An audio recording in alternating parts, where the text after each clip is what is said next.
Señora de los Remedios, comienza un ciclo de conferencias, exposiciones y actos religiosos cuya mira está puesta en el año 2022, año en el que se cumple el 5º centenario de la llegada de Nuestra Señora al Convento de la Suerte y el primer centenario de la coronación canónica. Para el delegado de Hermandad y Cofradía de Málaga, es un hecho histórico que Antequera no puede pasar por alto.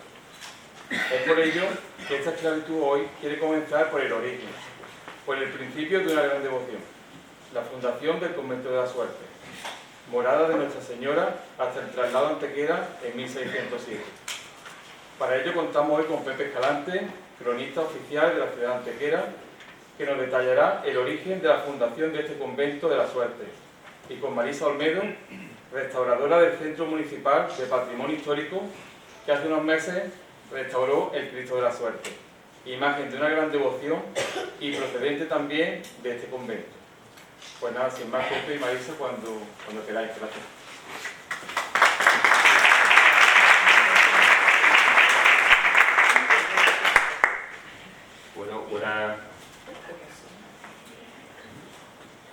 Bueno, buenas tardes a todos.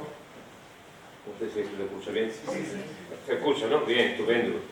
En primer lugar, agradecer a Juan Manuel, el cabo mayor, la diferencia de haber contado conmigo para iniciar estos actos conmemorativos del centenario de la coronación canónica de la Virgen de los Remedios, de la patrona de la ciudad.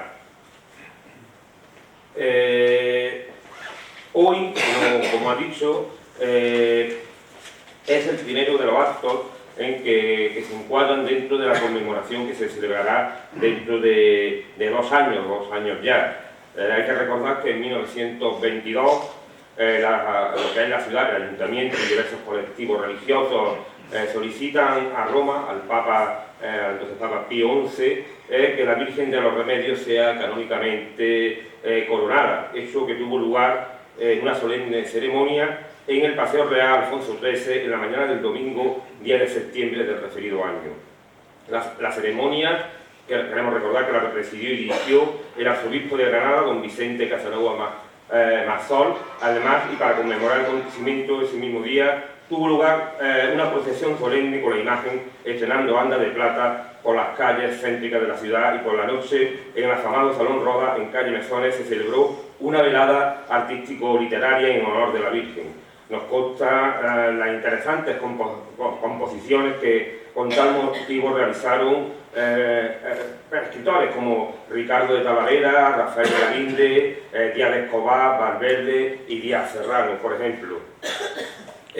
No se queda aquí, en 1947 se celebra la boda de plata de la coronación, y con ese motivo merece la pena citar las páginas que la prensa local dedicó al evento rememorando el origen histórico de la Virgen entregada por el apóstol Santiago a Fray Martín de las Cruces. Finalmente, en 1984, la Virgen de los Remedios es proclamada alcaldesa perpetua de Antequera.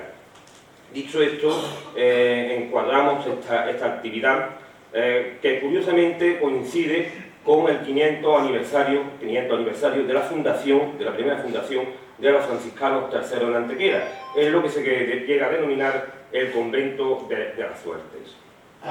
Pero tenemos que ir remontando un poquito para encuadrarnos en este tema. Mirad, en 1410 Antequera se incorpora a la corona de Castilla. Durante un largo periodo, hasta la caída primero de Málaga en 1487 y posteriormente Granada, Antequera se va a vivir encorsetada dentro de lo que es el anillo de muralla, lo que es la Alcazaba y la antigua villa musulmana, ya que se trata de una ciudad de frontera, una ciudad que constantemente va a tener que hacer frente a las algaradas del reino de Granada.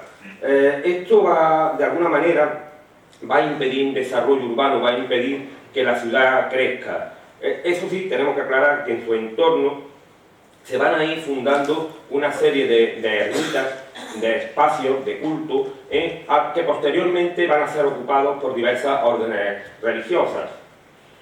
Como será el caso, he creado aquí una pequeña tablita entre los franciscanos Cervantes, la ermita de San Zoilo, las carmelitas Calzadas, la ermita de San Sebastián, los agustinos Calzados, que era la antigua ermita de Santa Catalina, las agustinas Calzadas, el Beaterio del Albaicín, los carmelitas Calzadas en Veracruz, los franciscanos terceros, estos franciscanos terceros, primero en la ermita de la Suerte y unos años después en Belén, y la segunda fundación de franciscanos que queda en el entorno de lo que es el Portizuelo. Como veis, la mayoría de estas órdenes que en el primer cuarto del siglo XVI se van a instaurar en Antequera aprovechan estos espacios en que de alguna manera se fueron creando a finales del siglo XV. Será a partir de, como he dicho, de 1492 cuando todo va a cambiar. Va a producirse un desarrollo urbano realmente espectacular y la ciudad va a bajar hacia lo que es la Vega, ocupando el espacio, el terreno que prácticamente hasta la década de los años 80 del siglo XX ha estado ocupando.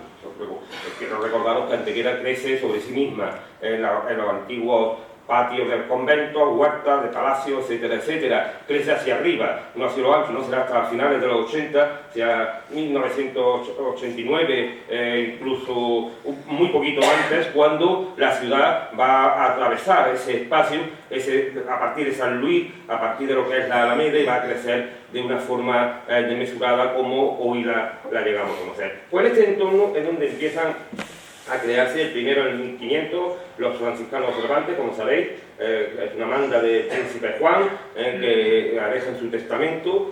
Posteriormente, 12 años después, pasarán 12 años hasta que haya una nueva fundación, que será la de los carmelitas Calzados, luego vendrán los agustinos Calzados, las agustinas, carmelitas Calzados, y por fin, en 1522, vendrá la orden de franciscanos terceros a fundar en nuestra ciudad. Los franciscanos terceros vienen traídos de la mano de un personaje interesantísimo como es Fray Martín de las Cruces. Fray Martín de las Cruces es un fraile nacido en Antequera a finales, la primera mitad del siglo XV. Evidentemente no podemos documentarlo, puesto que no se conservan registros sacramentales de esos periodos, se conservan aquí prácticamente en casi ninguna de las diócesis. Hasta el Concilio de Trento no se regulariza los registros de este tipo, y es bastante complejo. Tenemos que tomar solamente los datos que nos facilitan las crónicas. Hay una crónica de la Orden Tercera de San Francisco de Andalucía que conservamos en el Archivo Histórico Municipal, que es una auténtica joya, y que nos habla de toda la orden franciscana, de cuándo se funda, quiénes forman parte y, sobre todo, de los miembros destacados de esa orden. Entre ellos aparece este Fray Martín de las Cruces, que hacia 1492 aproximadamente, y procedente de Córdoba, solicita al provincial el permiso para volver a su tierra, para volver a Antequera, y se instala en un principio en un espacio que se encuentra en el entorno de lo que hoy conocemos como el Portizuelo, en lo que son unas cuevas que existían en la calle de Jesús, al final de la calle Jesús, y que hoy, como veis ahí, es un parque, esto de aquí. Yo creo que casi todos los aquí presentes tenemos la edad suficiente para recordarnos cuando esto en los años 90 se vino abajo y perdimos las cuevas estas que existían aquí.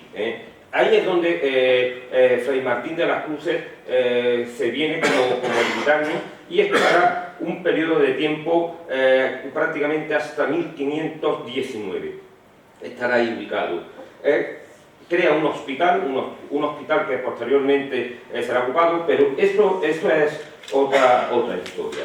¿Qué sucede en 1519? Pues muy simple. En 1519, Fray Martín de las Cruces es llamado por un grupo de personas, de labradores,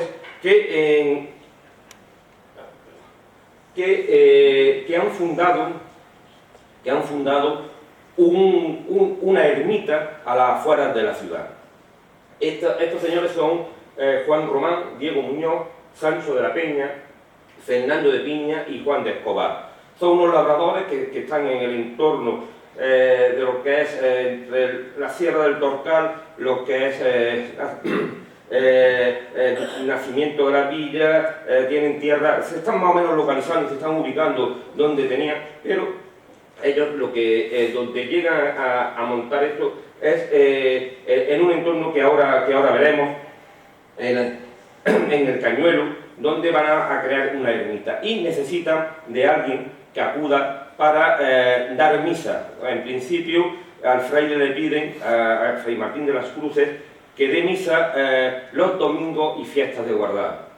Fray Martín de las Cruces ve rápidamente que aquello puede ser el espacio idóneo, el lugar adecuado para que él pueda traer a sus compañeros, a otros frailes de la Orden Tercera, para fundar un convento de esta orden dentro de lo que es esta ermita. Y así lo hace, convence a estos labradores y firman una escritura ante el escribano del número de Juan de Mendoza, escritura que por primera vez estáis viendo.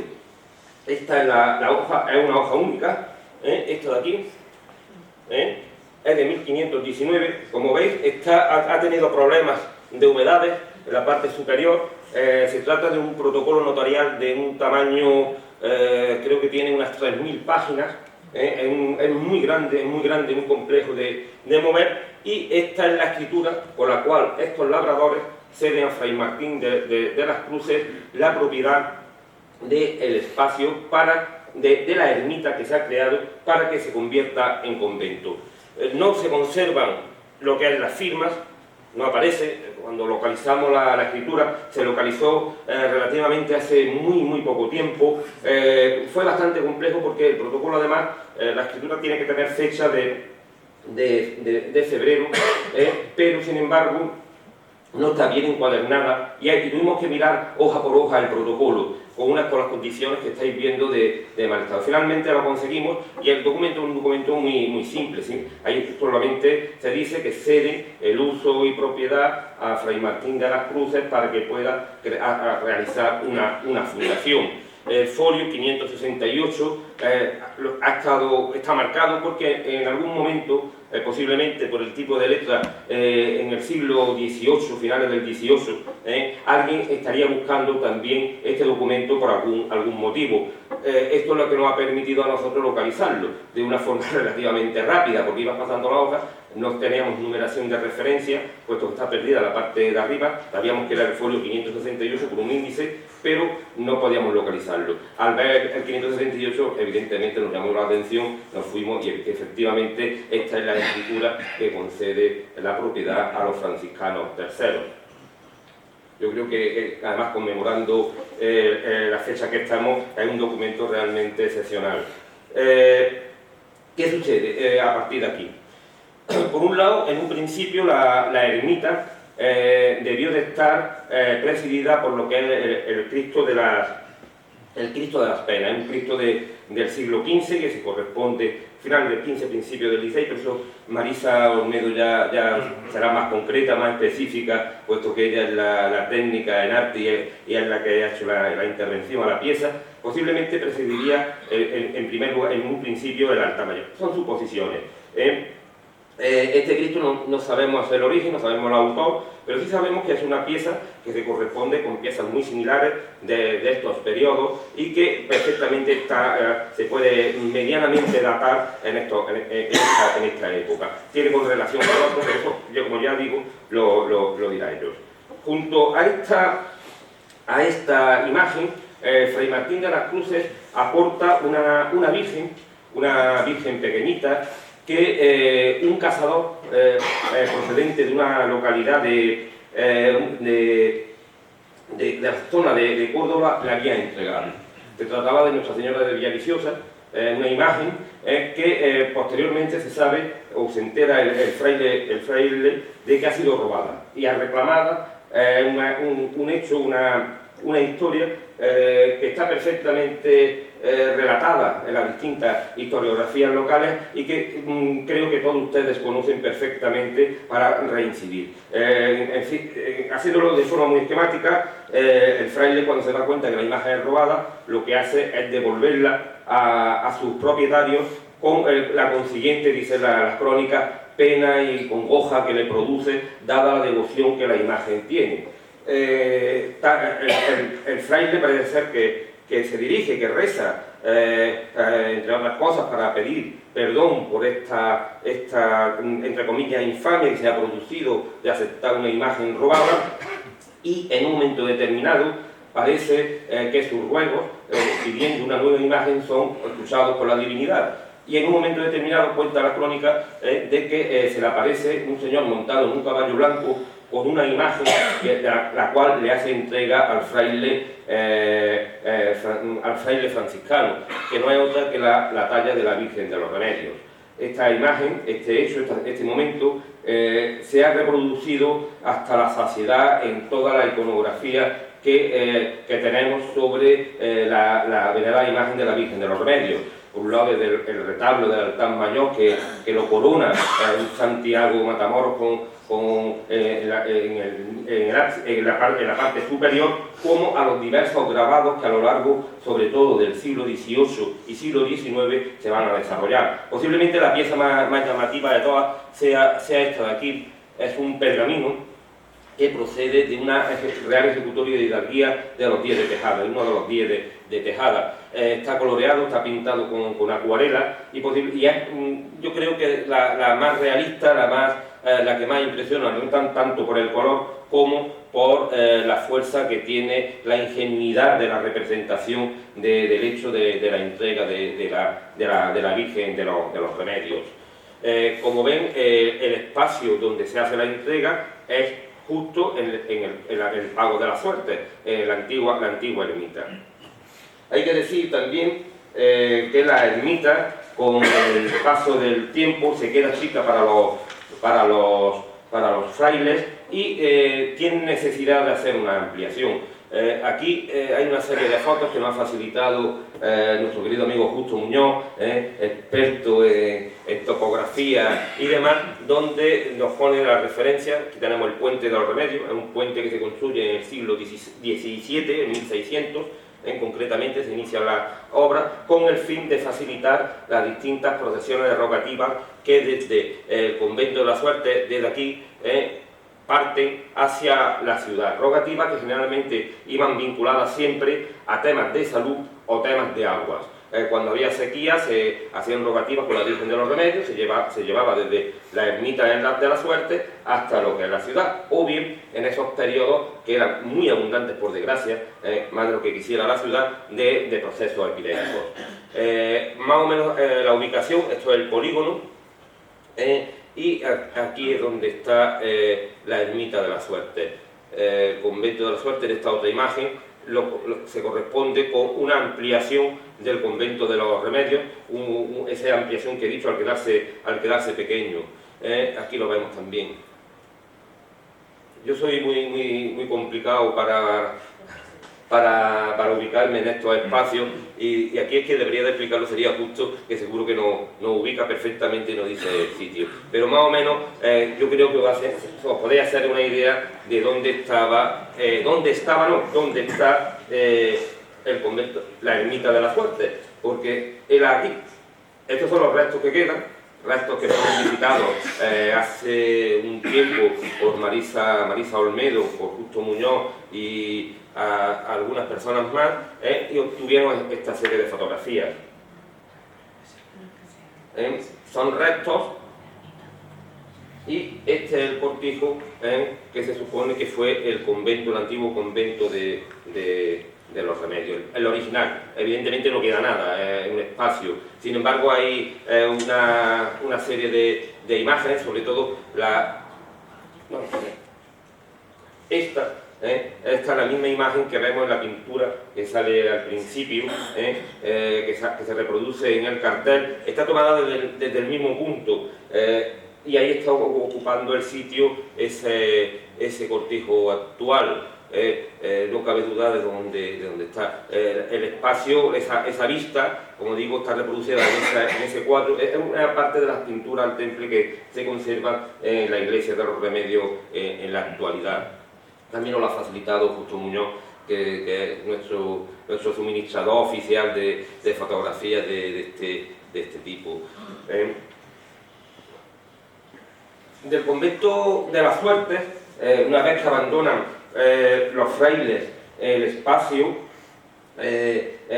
lo hacen hacia 1607, lo veremos ahora. El convento está funcionando hasta principios del siglo XVII, tanto de una forma o de otra. Y como digo, se van produciendo ampliaciones, se van creando nuevos espacios, dado la importancia y que el culto llega a tener dentro de lo que es la ciudad. Pero una vez que lo abandonan en el siglo XVII, aquello no queda vacío. Se sigue ocupando prácticamente hasta después de los franceses. La fecha es bastante compleja, hay unos inventarios donde pues se puede más o menos seguir la fecha, pero crean dudas. Yo imagino que posiblemente hasta 1820, 1830 están todavía allí ocupados. La referencia nos la da el arrendamiento del caserío de la Suerte. No sé si lo ven ustedes aquí. He traído estas páginas, son del siglo XIX ya, y lo que hacen es arrendar. Lo interesante es que no hace una descripción del espacio, nos dice dónde está ubicada las hornacinas que hay, las puertas, nos hace una pequeña descripción de lo que es la ermita, y el lugar que ocupaba el Cristo de la Suerte. El Cristo de la Suerte va a estar allí más o menos hasta estas fechas y posteriormente se trasladará a lo que es el convento, posiblemente después de la desamortización de Mendizábal, aproximadamente. Habría que concretarlo, habría que analizarlo más despacio, pero para eso tenemos 2 años para indagar, para investigar y aportar nuevas informaciones que nos permitan. Este documento será uno de los que se transcriban íntegramente por la importancia que tiene de la descripción gráfica que nos hace, fotográfica casi, de ese espacio donde se ubicaba. Lo que hacen es arrendar, los frailes arrendar las tierras vinculadas al convento y la antigua ermita como si fuera un caserío, para una señora, para sacar renta, evidentemente, para la comunidad. En 1607, como he dicho, consiguen del entonces obispo de Málaga, Juan Alonso Moscoso, la licencia para trasladarse a la ciudad. ¿Qué problemas han tenido si la devoción era tanta y el peso específico de los terceros era tan importante? Pues es la única orden que llega a tener conflicto con el resto de las órdenes de la ciudad. Sobre todo porque en el antiguo Portizuelo, en la antigua cueva que deja Fray Martín de las Cruces, hay un grupo de frailes que fundan paralelamente otro convento, de la Orden Tercera. Entonces ya existía un convento de la Orden Tercera dentro de lo que es el casco urbano. Entonces hay un conflicto de intereses. Ese conflicto de intereses va a durar pues prácticamente desde 1520 y algo, 23-24, hasta la autorización en 1607 del obispo Moscoso para que puedan entrar. Los conventos, los restos de las órdenes ubicadas en la ciudad, planteaban de que ya existía uno, que esto iba a suponer una competencia, que iba a complicar de alguna forma la coexistencia, la armonía que hasta ese momento venía. Por otra parte, incluso los mismos franciscanos ubicados en Jesús tampoco les interesaba que hubiera más competencia, que hubiera una orden tan cercana con esa fuerza que venía detrás como era la patrona de la ciudad, la Virgen de los Remedios. Recordad que la Virgen de los Remedios se hace muy pronto patrona, es nombrada patrona mariana relativamente pronto y tiene un peso específico importantísimo. De hecho, en el momento que la autorización está, poco después, muy poquito después, se realiza el trazado de la iglesia. Una iglesia que que en principio se pensaba ubicar en lo que es la plaza, en el entorno de la calle San Bartolomé. Ahí se ubican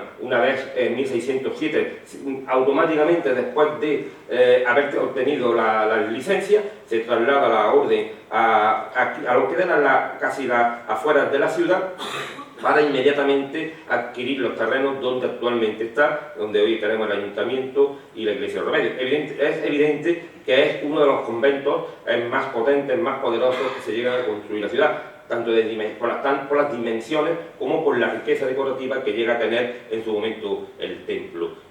Esta es la primera descripción, la hace un fraile, la traza que va a dar después a los diversos arquitectos que van a actuar, a los canteros, a lo largo de casi 80 años, 90 años en terminar lo que es la iglesia. Hay partes que son del siglo XVIII, como ustedes saben, como el camarín de la Virgen y las decoraciones finales de la iglesia, pero ahí está el arranque de esto. La suerte, como digo, permanecerán vinculadas, permanecerán unidas a lo que es el convento, a lo que es la orden, hasta prácticamente la desamortización de Mendizábal, donde se hace liquidación de todos los conventos, entre ellos el de los franciscanos terceros. Situación que dio lugar a que el ayuntamiento de la ciudad adquiriera el edificio para convertirlo en palacio consistorial.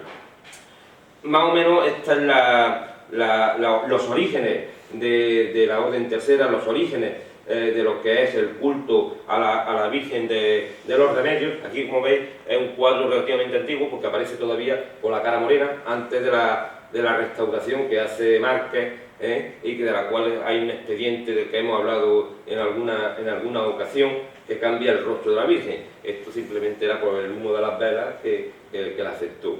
Siempre es interesante estas piezas. Y por mi parte, ya he terminado, he invertido más tiempo del que yo esperaba, porque era una pequeña introducción, porque realmente lo interesante viene ahora, que es la intervención de Marisa Olmedo, que nos va a hablar de una cosa importante, que ha sido el proceso de restauración, la intervención que se le ha realizado a esta imagen singular como es el Cristo de la Suerte, tan estrechamente vinculado tanto a lo que es la Virgen de los Remedios, lo que es la esclavitud, como a la orden tercera franciscana. Es una imagen de que ha tenido culto, que ha tenido mucho uso, y que guardaba sorpresa cuando la cogió Marisa, y realmente ha sido sorprendente de cómo estaba, a cómo la ha dejado, es aplaudible. Por lo tanto, le doy paso a ella y que nos cuente esas cosas tan interesantes. Gracias, Pepe.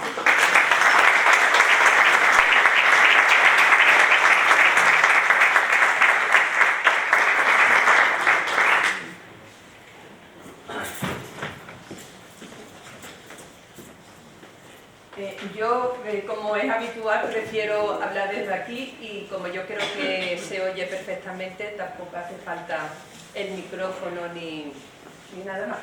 Bueno, justo me va a echar unas manos porque yo no me puedo concentrar, siempre me pasa igual, ni puedo leer ni me puedo concentrar con el ordenador, así que voy a comenzar. Quería aclarar una cosa, porque realmente yo creo que justo yo nos hemos prestado para que haya un poco de confusión, y es el tema de la casería de la suerte. La casería de la suerte realmente no sabemos cuál es, sabemos cuál fue el convento de los Remedios. La casería de la suerte, voy a contar un poquito cómo salió el tema, y claro, yo lo que pasa que yo y justo creemos que es exactamente lo que ha dicho Pepe, pero te estamos confundiendo a ti, realmente nosotros no sabemos si esa es la casería de la suerte. Bueno, el Cristo de la Suerte, cuando yo llegué a Antequera de las primeras veces, yo decía, qué pena, una iglesia tan bonita como los Remedios y un Cristo tan horrible en un retablo tan horrible. Eso era lo que yo pensaba al principio. Ya en otra ocasión ya Jesús Romero me comentó, pues este Cristo tan horrible es, junto con el de la iglesia de Belén, los más antiguos de Antequera. Entonces ya empecé a tener un poco de curiosidad, y bueno, han pasado los años y le llegó el momento a este Cristo. Lo estáis viendo, esto era justo antes de la restauración. Bueno, pues siempre antes de comenzar la restauración se hace un informe previo y hay que buscar un poquito de documentación. Entonces, pues Pepe me dijo que pasara por allí, por el archivo, se consultó el inventario, un inventario magnífico de todo lo que era el inventario del siglo XVIII más o menos, ¿verdad? Pero buscando todo lo que había, no aparecía ningún Cristo. Y menos el Cristo de la Suerte, ni ningún Cristo con estas características.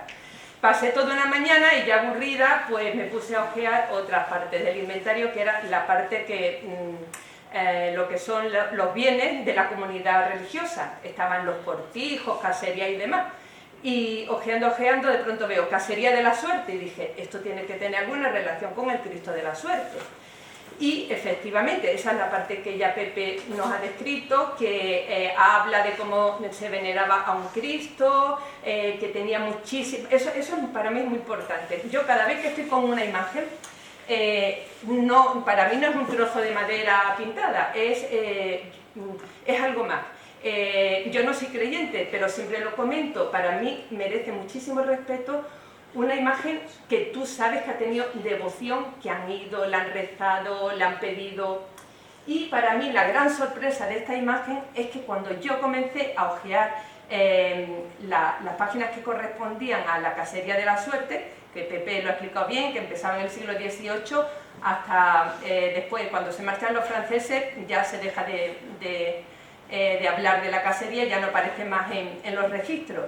Pero los comentarios es que se había dado tanto dinero, que se le había puesto a la campana, la cantidad de personas que iban hasta allí, que eran 4 leguas y media, es decir, el convento de los Remedios está más lejos. Entonces nosotros calculábamos lo que era 4 leguas y media desde el puente de los Remedios.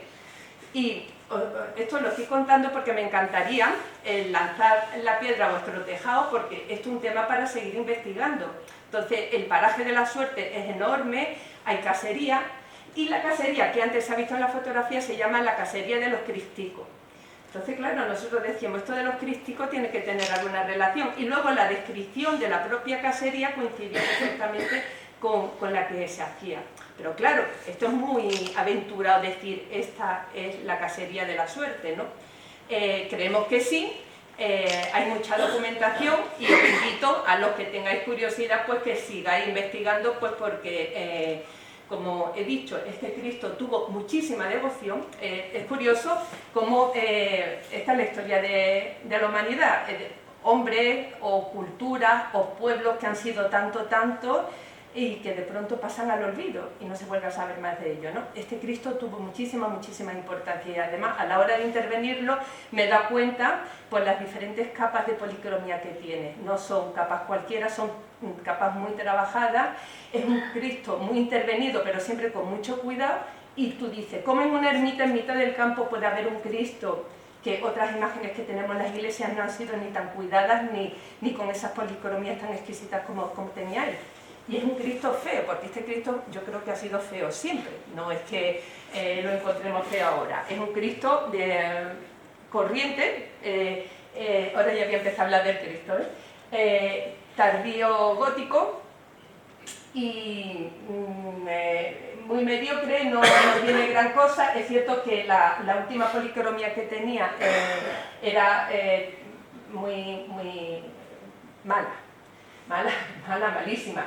Y le restaba muchísimo valor, pero incluso con las mutilaciones que tiene, porque el pelo tiene mutilaciones, nudos, los brazos también, con todas las alteraciones que te puedes imaginar, aún así, cuando se creó, yo pienso que era una pieza bastante mediocre.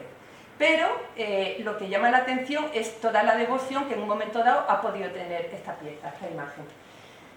Pues vamos a ver ahora mismo lo que son 2 imágenes del gótico, un gótico, el gótico en su momento y otro un gótico tardío, para explicar un poquito, porque aquí hay algunos que son historiadores del arte y seguramente que saben más que yo, pero yo voy a hacer unas líneas generales para que podamos entender el Cristo de la Suerte. Esa imagen de allí es el gótico en su momento de auge, y este es ya un gótico tardío. Bueno, esto es castellano, esta es preciosa esta imagen, y aquella está en Sanlúcar la Mayor, pero yo pienso que vendría de Castilla, porque por la época que le corresponde no creo que sea andaluz. El gótico se caracteriza lo que es un crucificado, porque es patético, es una imagen sufriente, dolorosa, lo que quiere expresar es el dolor. Los brazos en aquella imagen es una figura atormentada, asimétrica, el paño de pureza siempre es muy largo, y conforme va avanzando el gótico estamos hablando del siglo XIV al XV, conforme va avanzando se va acortando el paño de pureza, los brazos ya veis como es otra vez la imagen vertical, los brazos tienden a estar en el larguero horizontal, a situarse otra vez, no como en aquello que está tan... el cuerpo está atormentado realmente, la simetría es total. Y ahora puedes pasar al siguiente. Este es también gótico, pero de Murcia, y os dais cuenta que se parece muchísimo. Tienen los paños acortados. Esto ya es siglo XV aproximadamente. Cuando Pepe me decía, Marisa sabe la fecha. Las fechas no... Igual que hoy en día podemos pintar como en el siglo XIX, y hay gente que le gusta todavía pintar y hacer cosas como... si tú coges un cuadro solamente distingues por lo envejecido de las pátinas y de la pintura. Pero tú no puedes distinguir si se hizo por el tema en el XIX o el XX. Pues aquí pasa lo mismo. Las modas no desaparecen de un día para otro. Entonces, estos dos Cristos para mí tienen muchísima similitud, ese de Murcia y este el nuestro. Elementos, un Cristo gótico siempre tiene el momento de la muerte, la cabeza siempre está ladeada hacia la derecha. Otra característica es que casi todos tienen, como yo digo, un orejón grande, las barbas siempre tienen las puntitas y luego, también muy típico, lo de los tirabuzones. Esos son, para explicar un poquito lo que son las notas en común que pueden tener. Y aquel está, bueno, otra cosa importante, la corona de espinas suele estar tallada en el pelo. En este caso, en este y en muchísimos casos, están mutiladas. Aquel no. Pero aquel tiene lo que es la cabellera, tiene algo raro, y es que son imágenes, nosotros pensamos desde el siglo XV hasta la actualidad, todas las intervenciones que han podido tener. Y esta imagen la conocéis, ¿verdad? Ahora quiero que penséis en el Cristo, en el primer gótico, que estaba totalmente asimétrico, el cuerpo con el dolor retorcido, como digo yo. ¿Os dais cuenta? Este Cristo, que es un Cristo yacente, este fue un Cristo crucificado. Lo que pasa que se utilizó con los brazos móviles y en un momento dado ya lo fijaron, y en vez de fijarlo como un crucificado, lo fijaron como un Cristo yacente. Pero ¿os dais cuenta cómo tuvo que ser este Cristo en su momento, como crucificado? Totalmente no tiene la simetría del nuestro, sino es como el anterior, el del siglo XIV. Bueno, pues este es un Cristo articulado, y lo he puesto aquí porque el Cristo de la Suerte es otro Cristo articulado. No significa que lo crearan como articulados, sino que a partir del Concilio de Trento se potenció lo que era el descendimiento de Cristo. No había Semana Santa, bueno, había Semana Santa, pero no la representación que conocemos hoy en día. Entonces las representaciones se hacían en las iglesias y se representaban lo que era el descendimiento. Eso fue a partir del siglo XVI, a mediados, y que, pues sí, crearían algunos Cristos móviles, pero la mayor parte utilizaron los que habían, le cortaron los brazos y empezaron a hacer las representaciones. Entonces este es el nuestro. Yo al principio me daba cuenta que tenía algo raro, pero no me podía imaginar que era un Cristo articulado. Bueno, que había sido un Cristo articulado. He puesto esta fotografía que es una vez restaurado, pues para explicar algunas de las características. Ya lo dejo aquí. Antes os dije lo de la cabeza ladeada, la oreja grande, que siempre la barbita en punta. Si os fijáis, en este se aprecia sobre todo, aquí se ve lo que fue la corona, cómo está mutilada. Aquí la barba también se ve mutilada. Los tirabuzones, se ve allí un trocito que quede y la parte de abajo no original. Es que me voy a confundir, yo prefiero quedarme así. Bueno, estas fotografías son tres. El inicio, antes de comenzar la restauración, aquí estáis viendo la ventanita, que son las primeras catas que hice para ver qué tipo de pintura era la que te ibas encontrando debajo. Y esta es, pues cuando le abrí la cata y lo limpié. Quiero explicar lo siguiente. Este Cristo puede tener 6 o 7 diferentes policromías y todas bastante vistosas y agradables. Para mí la gran sorpresa fue, esa ventanita fue la primera que yo abrí, es decir, lo primero que había debajo de esta capa de pintura que estáis viendo allí, que es tan fea. ¿Y qué me llamó la atención? Pues que era bastante agradable, estaba bastante bien hecha y eso no es habitual. Bueno, yo la conclusión que he sacado de este Cristo, que sabéis más o menos, yo creo que todo el mundo sabe que está en la iglesia de los Remedios, y el lugar donde está era donde se comunicaba el convento con la iglesia. Claro, ya Parquillo que fue la desamortización cuando se cierra aquello, ¿no?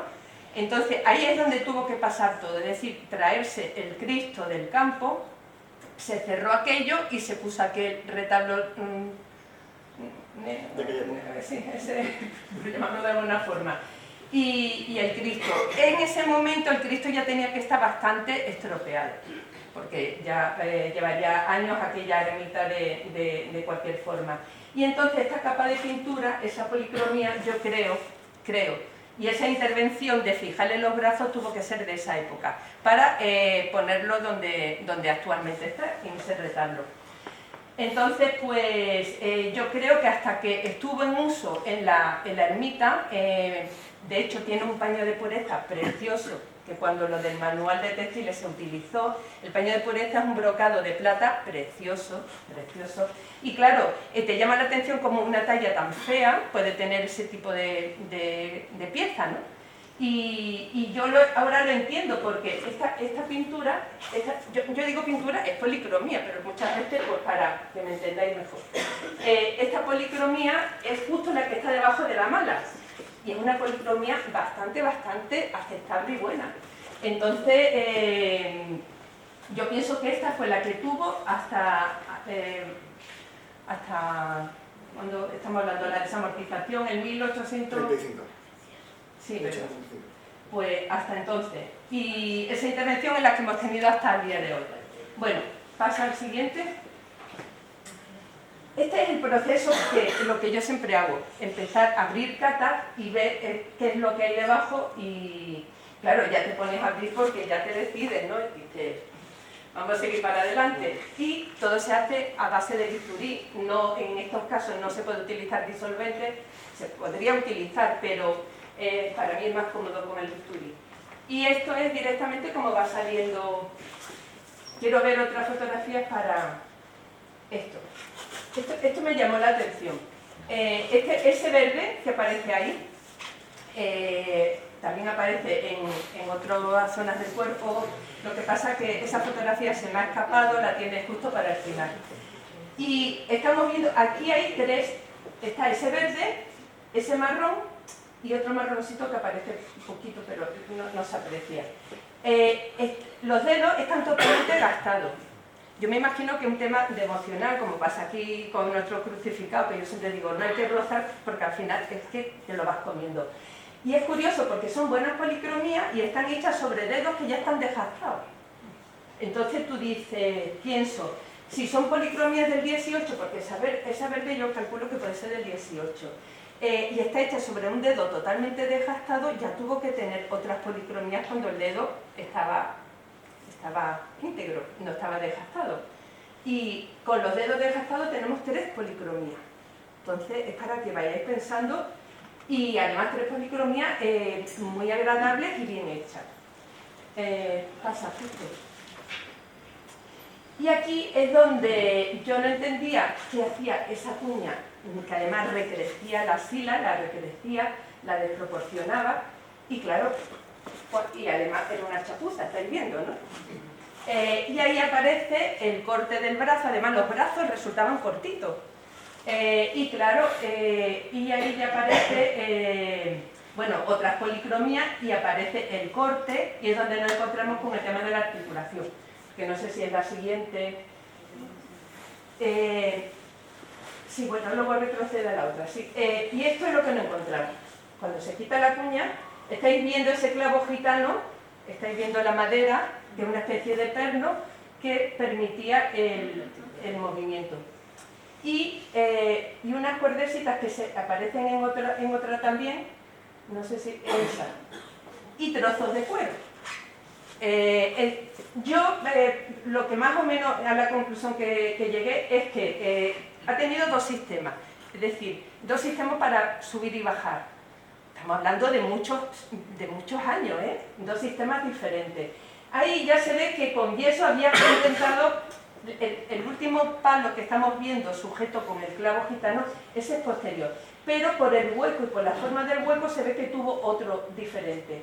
Y estos restos de cuero se supone que era para cubrir el espacio, para que no se viera el espacio de sub y baja, que se supone que tuvo policromía, ahora no lo tenía. Bueno, todo esto, cuando hemos dejado fijo los brazos, evidentemente se ha dejado recogido, se han puesto madera, se ha rellenado todo, pero todo se ha dejado ahí porque eso es un documento para el día de mañana. Evidentemente nosotros no vamos a hacer ya nada. Lo hemos dejado fijo, hemos recuperado un poquito la longitud que le faltaba, pero lo que hemos hecho ha sido pues, analizar y dejar bien documentado este trabajo. A ver, la siguiente, ¿cuál era? Sí, todo eso le faltaba de espacio, es decir, lo habían cortado, claro, pero había tenido muchos repasos. Entonces tuvimos que rellenar dejando ese margen, porque claro, tú sacas las proporciones son fáciles. Lo que es la cabeza con el cuerpo y los brazos, hay unas medidas que tú sacas cuáles son las proporciones. Y esta es la parte de atrás.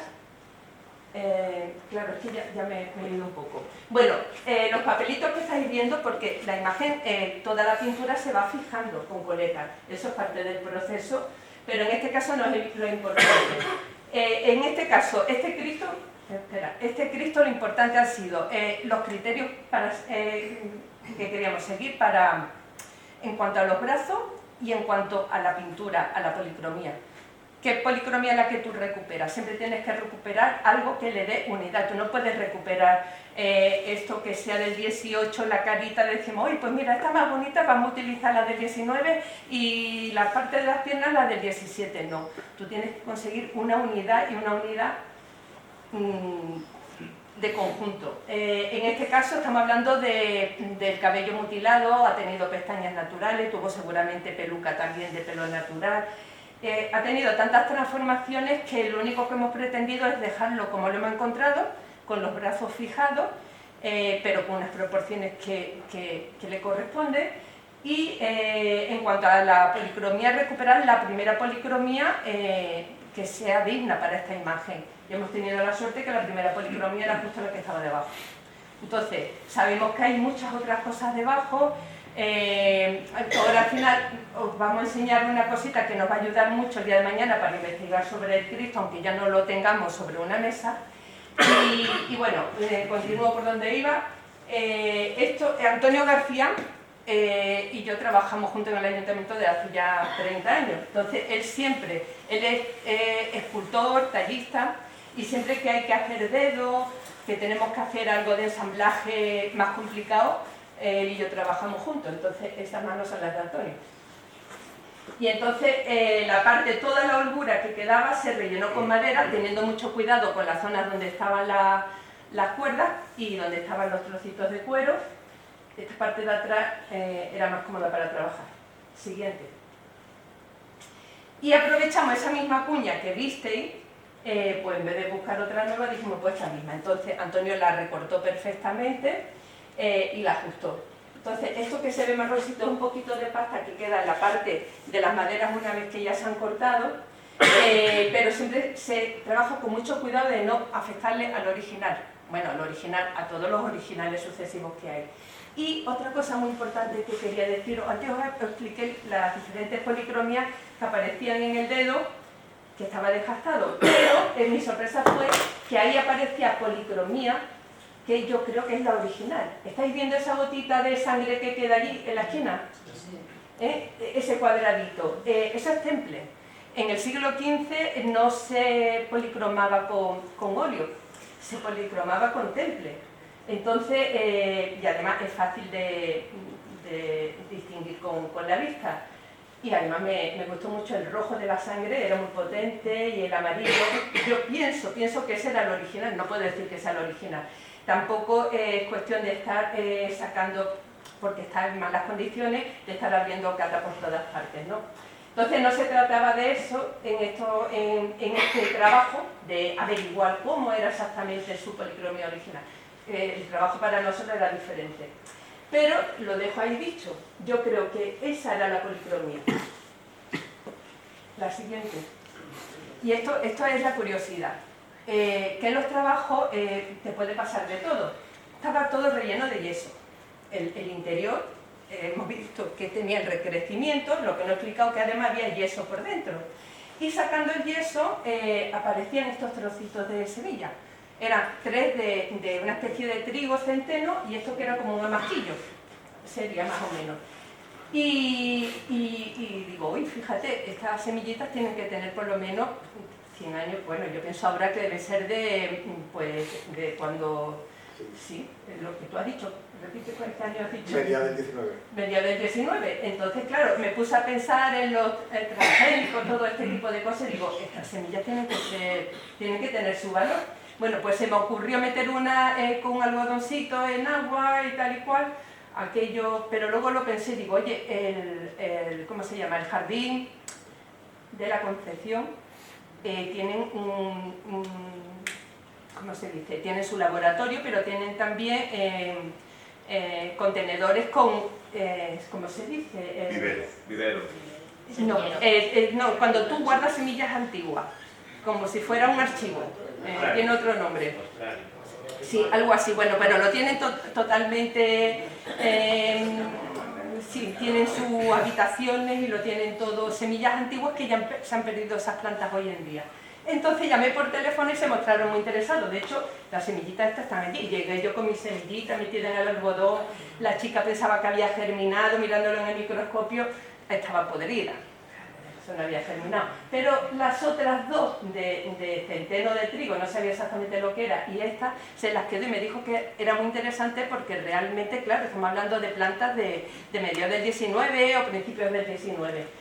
Y allí se quedaron. Entonces, pues que muchas veces este tipo de situaciones, cuando estás tratando con elementos antiguos, pues puede ocurrir, ¿no? En otro momento seguramente lo hubiera tirado yo, pero ese día, no sé, tuve yo la inspiración. La siguiente. El proceso, para los que no lo sabéis, cuando hay faltas de pintura, lo que tú haces es justo rellenar ese trocito de falta de pintura con sulfato de cal con cola de conejo. Eso es lo que se ha utilizado siempre para la realización de la imagen. Eso es material de siempre, ¿no? Se utilizaba en el gótico y se ha utilizado hasta el día de hoy. Y nosotros solamente intervenimos los trocitos donde falta la pintura. Los trocitos, claro, debajo de eso, además es reversible, tú coges un algodón con agua y eso se va. Entonces, donde están las mijitas blancas, debajo había otra policromía, evidentemente, pero eso no le hace daño, eso, ya lo estoy comentando, solamente con algodón humedecido lo retiras. Pero lo igualamos, porque lo que no puede dejar son los saltos. Y ya, este es el paño que yo decía que era... Imaginaros, el paño es precioso y tú dices, ¿cómo algo tan feo puede tener un paño tan bonito? Claro, ahora sí lo entiendo. Esta es la impresión de la policromía que hemos dejado en la actualidad. A mí tampoco me gusta dejarlo como si fuera nuevo, porque es que le pierde el carácter. Entonces, tiene sus faltitas, pero a mí me gusta, modestia aparte, me gusta cómo ha quedado. La siguiente... La cara, que aquí pasa una cosa, es el único punto que no he podido... yo he dicho antes que tú tienes que procurar buscar una policromía que sea igualitaria en el conjunto, no vas a poner la cabeza de un tipo, pero aquí la oreja me metió la pata, pero tuve que dejarla, y es que la oreja tenía, debajo de la pintura de la policromía esta mala, aparecía directamente la verde del 18. Pero bueno, ahí se quedó un poquito como también la cara llama más la atención aquí que luego en la realidad. Y ya hemos terminado. Bueno, otra cosa importante, el nudo estaba sujeto con un clavo gitano, pero el nudo estaba cortado y se ve que durante todo este tiempo de Cristo articulado y demás, el nudo, claro, tenía ese paño de pureza, tendría otros también, y se ve que se vestía, igual que la peluca, las pestañas. Entonces, cuando lo colocaron en el retablo, seguramente es cuando lo pusieron fijo, el clavo. Entonces nosotros lo que hicimos fue aflojarlo, porque ellos nos pidieron, porque quieren recuperar el ponerle el paño de pureza de brocado de plata. Entonces le hemos dejado flojo el clavo y solamente hay que retirarlo y se retira el nudo. Pero vamos, eso no es ningún tipo de intervención. Y así es como está hoy en día. Muchos de vosotros diréis, pues yo no noto la diferencia, pero bueno, ahora yo le tengo muchísimo cariño. Lo que me gustaría pues reivindicar la memoria de todas estas imágenes que fueron tan importantes en su momento. Seguramente que muchos de vosotros tenéis familia, antepasados, que fueron devotos de este Cristo y no tenéis ni idea ahora, ¿no? Yo tengo una abuela también, mi abuela era antequerana, y digo, pues a lo mejor yo también tuve algún antepasado devoto de este Cristo. Y entonces, esta es mi intención, reivindicar la memoria. Esto, Pablo está aquí. Hemos tenido mucha suerte con nuestro querido Pablo Rojas, que durante estos últimos años se ha prestado a hacer TAC, que es muy diferente a una radiografía. El TAC, esto es una sección. Lo que me hubiera gustado es poder tener un ordenador, como tienen ellos allí en el Centro Radiológico del Parque de San Antonio, y poder ver cómo se ve una imagen, una escultura, cuando se le hace el TAC, y las posibilidades que tú tienes para poder estudiar y analizar la pieza, ¿no? Entonces, con Pablo hemos podido de la Virgen de los Remedios, las dos Vírgenes del Rosario, el Cristo de la Suerte, dos tallitas pequeñas, y sé que se me escapa otra también. Pero bueno, tenemos varios tags. Esto cuando muchas veces vemos las noticias y dicen, ay, porque a la momia se le ha hecho un tag en el hospital tal y todo el mundo. Y digo, pues nosotros tenemos 5 tags. Y eso no es cualquier cosa. ¿Qué ocurre? Pues que para esto necesitas tiempo, ¿no? Y esto tendrá una segunda parte. Ahora nos vamos a quedar solamente con la muestra. Para explicarlo, ¿os acordáis cuando había dibujo animado de Érase una vez el hombre y luego apareció lo de Érase una vez el cuerpo humano? Esto es exactamente igual. Yo con Pablo, cuando allí después de hacer el TAC me enseñaron los radiólogos en la pantalla grande, con color, como un ratoncito que te metes dentro de la madera y vas curioseando, es increíble. ¿Qué pasa? Ellos tienen registrado lo que es el cuerpo humano, es decir, el tejido del pulmón, lo que es el hueso, todo. Pero no tienen registrado, por supuesto, la madera, o el metal, o el sulfato de cal, o un papel. No tienen registro. Entonces, esto que se ve blanco, el filo, esto es el sulfato de cal, el yeso. Los clavos, cuando aparecen, se ven como destellos. Aquí es una imagen fija y no se ve.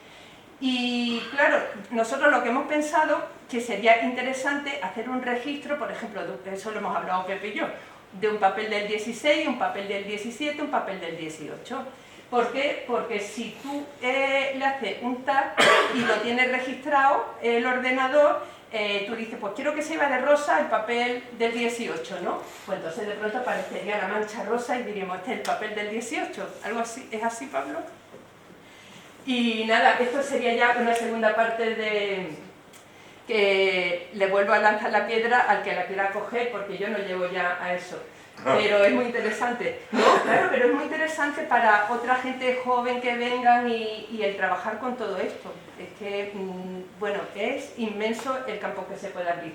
Esto sería un lateral, parece una radiografía, pero no es una radiografía. Aquí se ve perfectamente la veta, se ven los agujeritos, y esto es una fotografía, pero esto no es lo que se ve en el ordenador del radiólogo. Esto sería 3D. Y bueno, esto solamente es una muestra, y la siguiente, que es Pablo cuando está trabajando con el caso. bueno, claro, tuvimos que desmontar primero los brazos para que luego se lo llevaran, porque no tenían que ir los brazos paralelos al cuerpo, claro. Y bueno, solamente digo que es un trabajo interesantísimo que está ahí para los que vengan detrás, que ya tenemos 5 tags y bueno, yo me he alargado, me parece, pero bueno, ya está, ya hemos terminado.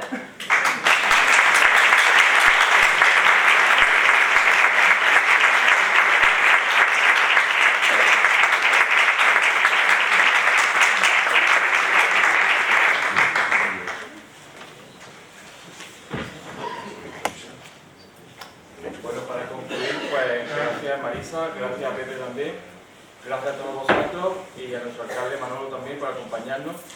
Ahora Marisa y Pepe, pues vamos a dar un pequeño detalle por parte de la esclavitud. Carmen y Justo.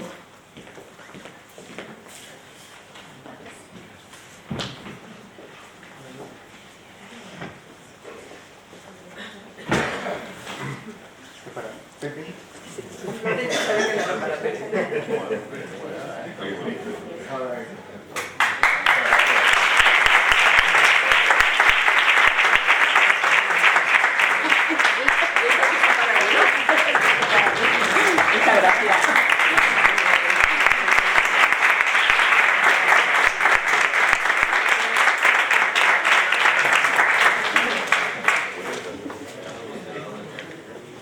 Pues ya está, nada. Pues ya, creo que ya